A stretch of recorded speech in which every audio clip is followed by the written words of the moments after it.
Hi, I am Shortybiscuit and welcome back to my channel. I got this Omnia oven and there's lots of accessories that come with it, one of which is a thermometer that goes into one of these holes here and screws in. Since I own multiple thermometers and wireless barbecue thermometers, I figured that would work. So if I just stick it in the hole, it can tell me what the temperature is. And yeah, it does. Right now it says 187 and climbing 205.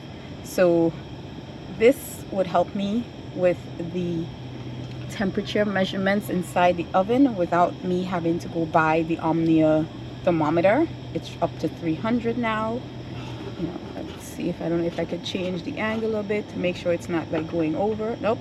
350, 369, 376.